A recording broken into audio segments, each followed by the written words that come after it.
Halo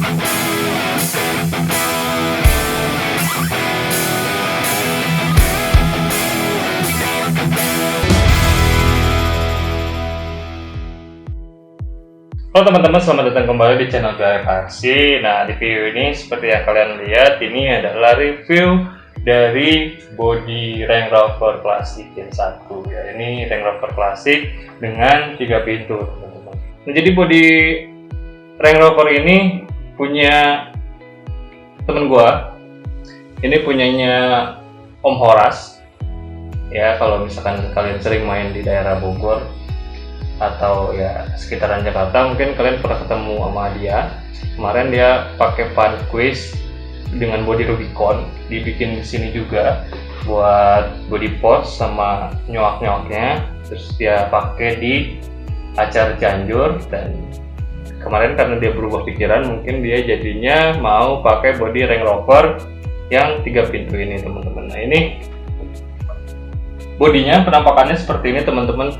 Jadi pas body ini datang, dia bawa langsung ke sini dengan posisi masih dibungkus kardus, belum dia buka sama sekali. Dia masih unboxing di sini juga. Jadi di sini gua unboxing si bodinya ini, terus dia beli sama interiornya juga. Nah, cuma interior itu dia cuma dapat yang bagian depannya aja, teman-teman. Jadi dia nyesel juga sih buka dapat sama yang bagian belakang. Cuma ya udahlah, nggak apa-apa, yang penting bisa kepasang di body ini. Jadi gua unboxing di sini si bodinya, dan semua part-partnya itu gila banyak banget. Jadi perlu effort lebih, perlu kerja lebih lagi buat ngerakit si bodinya ini. Kenapa? Karena banyak banget baut, banyak banget sambungan, dan bodinya tuh kayak bener-bener tebal banget ya, teman-teman. Dari mulai semuanya, bagian-bagian pinggir, bagian-bagian atas kap mesin, pintu, semuanya itu tebal-tebal banget. Dan emang karena rada lama buat ngerakit juga, karena dia full artikulasi ya, teman-teman. Dia bisa dibuka kap mesinnya, dia bisa dibuka, pintu juga bisa dibuka. Dia pintu tuh bisa dibuka, teman-teman. Enaknya tuh dia tuh pintu bisa dibuka, terus kayak ini kaca belakang sama pintu belakang tuh dia bisa dibuka. Jadi banyak artikulasi sehingga pas ngerakitnya itu emang semua bagian-bagiannya itu terpisah, teman-teman. Dan bahannya ini bener-bener tebel, terus nggak riskan juga, meskipun dia bisa dibuka pintu dua-duanya, tiga-tiganya, terus bisa dibuka kap mesin. Karena bodinya ini tebel banget, kita nggak terlalu riskan kalau misalkan kelontang itu ada yang patah di bagian artikulasinya. Ya seperti ini mungkin proses perakitannya, teman-teman. Gue ngerakit dari jam 10 malam sampai setengah 4 pagi, dan itu belum selesai semua. Gue tunda dulu karena gue ketiduran. Terus gue lanjutin lagi pagi-pagi dan langsung amplas buat proses pengecatan. Nah, di sini Om Horas tuh dia request pakai catnya Camel Trophy. Ini Camel Trophy gua cat pakai catnya Samurai dengan kode Taxi Yellow ya, teman-teman.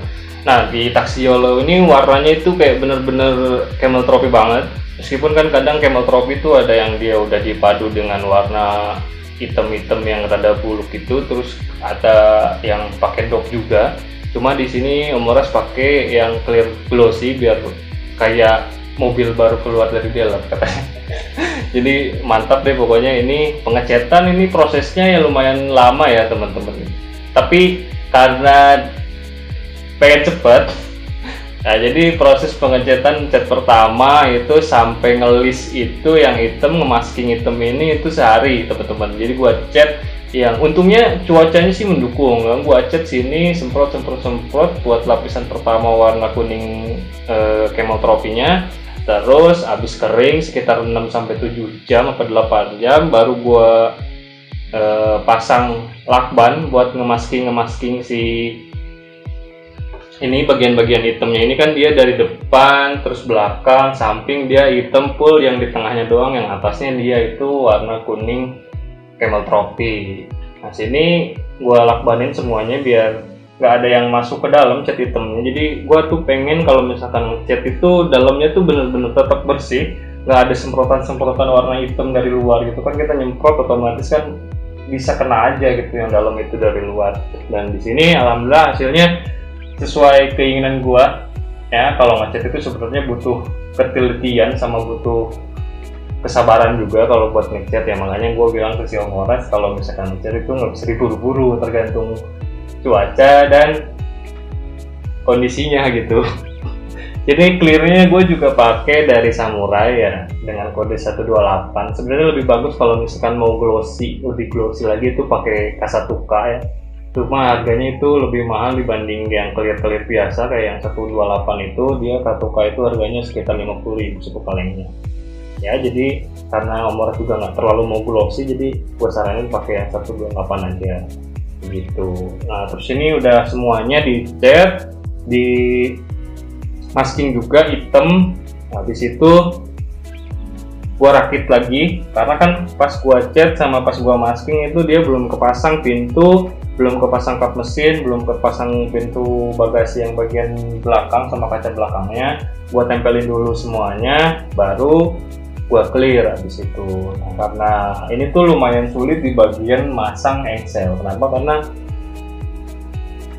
kita kan ada artikulasi di sini. Terus karena si baut-bautnya itu kecil banget, itu bautnya M1 kali 4 mili ya buat engsel itu, sedangkan si lubangnya itu benar-benar kita harus bikin berat, tapi bautnya itu baut yang pitchnya kecil, jadi lumayan benar-benar effort. Terus kalau misalkan kita paksain baut sekecil itu M1 itu pasti selek, apalagi dia plus gitu. Nah, banyak kemarin gue sampai selek berapa biji ya, sekitaran 3 biji selek, dan yang lainnya alhamdulillah bisa dengan diakalin berbagai pemikiran.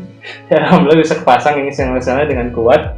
Dan habis itu habis pasang pintu, habis pasang kap mesin, pintu belakang, terus lanjut pemasangan kaca. Nah di sini pemasangan kaca dia juga pakai baut yang kecil, cuma karena di kaca ini lubang-lubangnya enak gitu, jadi nggak terlalu bikin rata, nggak terlalu susah kayak masang engsel.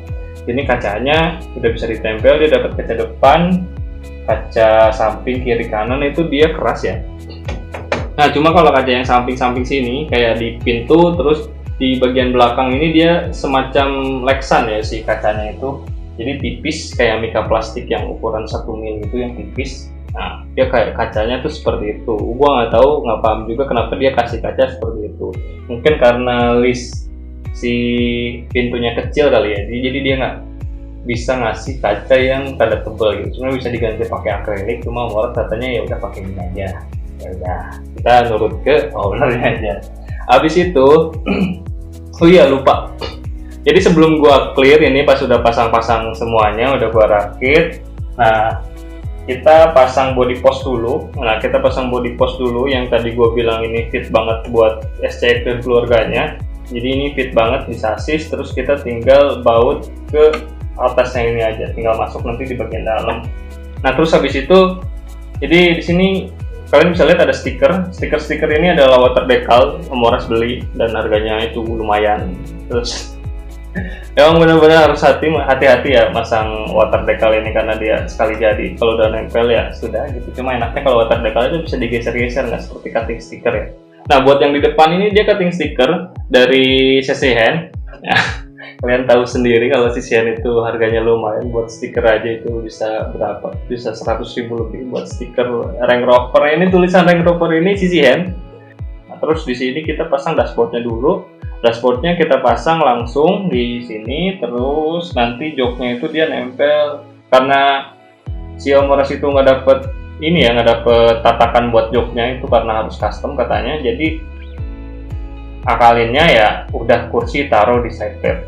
Jadi yang nempel di body itu cuma dashboard. Jadi kursi sama action figure nanti nempelnya di side bed. Karena di sini belum dipasang, masih ketinggian, nanti tinggal kita potong. Terus buat masukin action figure-nya rada susah, jadi kita potong, nanti kita pendekin lagi si joknya biar rada ceper ke bawah, biar si dashboardnya itu pas, drive-nya kayak gitu.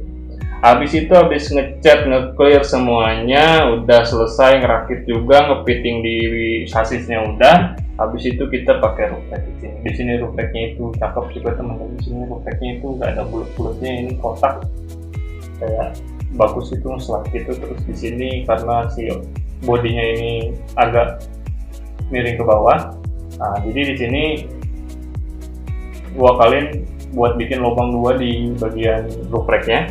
Ini udah gue bikin 2 lubang di bagian roof rack, jadi ada 4 di atas ya. Jadi kita nggak pakai lubang yang samping, kita bikin lagi lubang di bagian tengah biar si ininya tuh tetap looknya tetap bagus gitu. Kalau di samping nanti dia terlalu tinggi kan, karena ini dia turun jadi rada susah. Alhasil kita bikin dudukan lagi, lubang lagi di tengah biar nanti dia pas, karena si body ini tuh atapnya itu dia 2 lapis lagi. Kalau di bagian pinggir banget tuh dia udah beberapa lapis karena tebal banyak sambungannya itu. Nah kalau di tengah itu dia kosong, jadi enak gitu buat pasang si roof racknya ini. Oke, mungkin teman-teman segitu saja video review dari gua tentang hardbody Range Rover Classic Gen 1 dengan 3 pintu di sasisnya Vanquish. Oke, seperti ini mungkin penampakannya. Jika kalian ada yang penasaran buat bikin kayak gini, kalian bisa komen, kalian bisa di Instagram gua ya, bisa tanya-tanya sedikit ya, mungkin karena gue juga ada jasa buat ngerakit, buat ngecat semuanya, kalian bisa tanya-tanya aja. Oke, terima kasih buat kalian yang sudah menonton channel Biar Reparsi ini. Jangan lupa like, comment, dan subscribe. Jangan lupa juga support dengan share ke teman-teman kalian kalau misalkan video ini dirasa bermanfaat. Oke, terima kasih. Saya Biar Reparsi. Assalamualaikum warahmatullahi wabarakatuh.